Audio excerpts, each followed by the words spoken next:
네. 사실 정규직이라고는 하지만 준교직이라고 하죠. 무기계약직에 대한 이 차별 해소와 처우 개선도 필요해 보이는데요.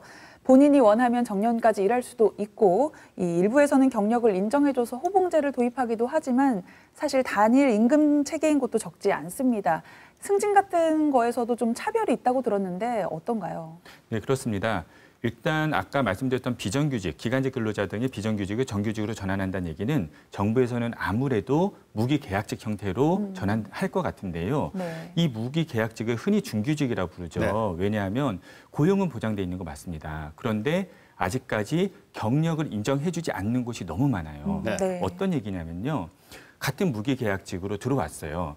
뭐 들어오신 지 한 15년 되신 분도 있을 거고 들어온 지 1년 되신 분도 있을 겁니다. 근데 이분들이 동일한 임금을 받아요. 네. 단일 임금 체계를 받고 있습니다. 뭐 일부에서는 그래서 한 3, 4년도 전부터는 이분들이 갖다가 호봉제를 무기계약직에도 도입하는 기관들도 생겨났어요. 예를 들어서 대표적으로 이제 강릉시청인데요. 강릉시청 같은 경우에는 지금 이제 3, 4년 정도 전부터는 무기계약직에도 호봉을 도입해서 경력을 인정해주고 있기는 합니다. 네, 그들만의 별도의 호봉 테이블을 만들었다는 거잖아요. 그렇습니다. 네. 예, 일반 이제 우리가 일반 공무원 테이블이 아니고 네. 그들 무기계약직 호봉 테이블을 만들었는데요. 사실 이 호봉 테이블이라고 하지만 뛰는 속도가 너무 적어요. 그 예를 들자면요. 그 강릉시에서 무기계약직으로 일하시는 분, 한 15년 정도 일하신 분이 이런 호봉을 적용받아서 지난해 연봉이 한 2,500만 원 정도 된다고 하더라고요. 그런데 제가 회계과에 물어봤더니 15년 정도 되는 그냥 일반 공무원들의 경우 평균적으로 1년에 한 5천만 원 정도 받는다고 합니다. 2배 정도네요. 그렇죠. 그러니까 딱 절반 수준만 받는 거예요, 무기계약직이. 네. 그러니까 뭐 당연히 공채로 들어온 분들의 어떤 뭐 지위는 인정해야겠죠. 하지만 무기계약직과 일반 공무원들 간의 격차가 임금 격차가 너무 크다는 게 이제 문제입니다. 네.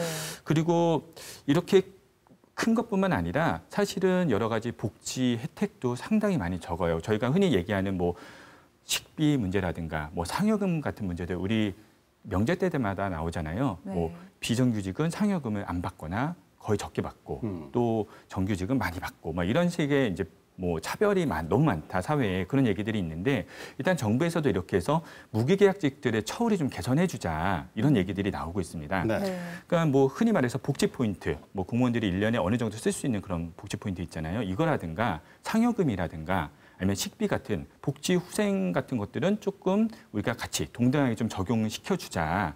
최소한 명절 때만이라도 우리가 좀 차별받고 있다는 느낌을 좀 덜 받게 해주자. 이런 시스템들로 좀 가려고 하고 있고요.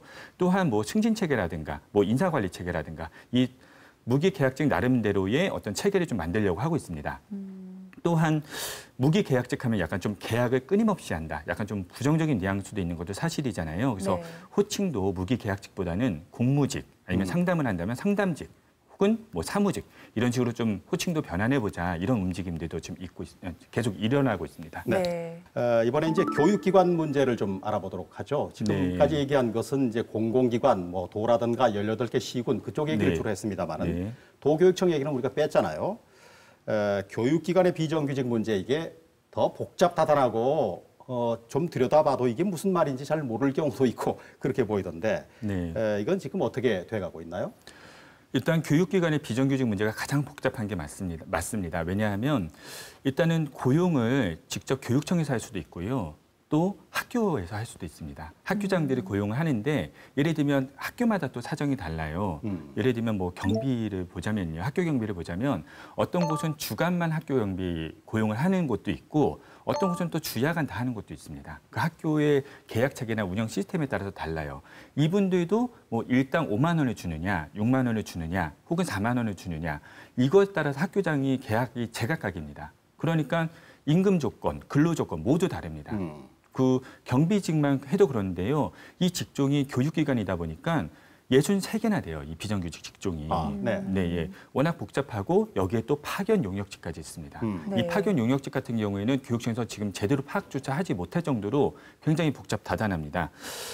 현재 강원도 교육청이 그 공무원이 아닌 근로자 현재 본인들이 이제 소속하고 관리하고 있는 그 근로자가 한 7,671명 정도로 보고 있는데요. 네. 이 가운데 기간제 교사나 대체 강사 같은 것들은 또 제외한 숫자입니다. 네. 네, 7,671명이요. 네. 근데 이 가운데요, 일단 교무 행정사 그리고 급식실 조리실무사 등 뭐 한 비정규직이 한 6천 명이라고 보고 있습니다. 네.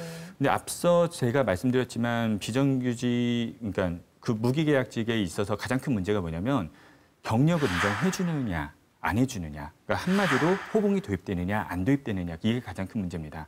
이것이 가장 첨예하게 대립하고 있는 곳이 바로 공공기관, 그러니까 교육기관 비정규직 문제예요. 네. 네. 그러니까 교육청에서는 어쨌든 고용은 보장됐으니까 우리는 정규직이라고 부르겠다, 정규직으로 치부한다 이렇게 얘기하는 반면, 또 비정규직 노조에서는 아니다, 호봉이 전혀 도입되지 않고 또 승진체계나 이런 것들이 전혀 없는데 어떻게 이게 정규직이냐 비정규직이다 해서 가장 크게 대립하고 있습니다. 또 네. 워낙 6천 명이다 보니까 워낙 또 인원도 많고요. 네. 네, 현재 그 교육기관의 어떤 그러니까 무기계약직 같은 경우에는요, 입사하고 한 3년 정도 지나면 그 첫 해에, 3년 지난 첫 해에 5만 원의 장기 근속 수당을 받습니다. 그리고 1년에 2만 원씩 더 올라요. 네. 그렇게 2만 원씩 더 오르다가 1년에 최대 35만 원까지 장기 근속 수당은 더 받을 수 있습니다. 근데 1년에 35만 원 더 받는 거지, 이거는 호봉제 도입이 아니잖아요. 네. 그러다 보니까 워낙 첨예하게 대립하고 있습니다. 그 현재 이런 무기계약직 문제를 차치하고라도요, 저희가 이제 뭐 방과 후 행정사라든가 아니면 대학 입시 지원관, 또 사무행정 실무원, 그리고 학교 보안관 이런 분들, 그 무기계약직을 제외한 비정규직이 한 1,600명 정도 계속 있거든요. 네. 이 가운데 정부의 어떤 그 비정규직, 정규직 전환에 해당되는 분들이 한 940명 정도 되거든요. 네. 네. 그러니까 이번 분들은 이제 뭐 정규직으로 전환이 되겠지만 그럼에도 불구하고 여전히 뭐 임금 격차가 워낙 크죠. 정규직 그 교육기관 공무원들하고 비교해 봤을 때 한 60% 정도 받고 또 아무리 오래 일해도 1년에 한 2만 원씩 오르는 거예요. 그게 전부입니다.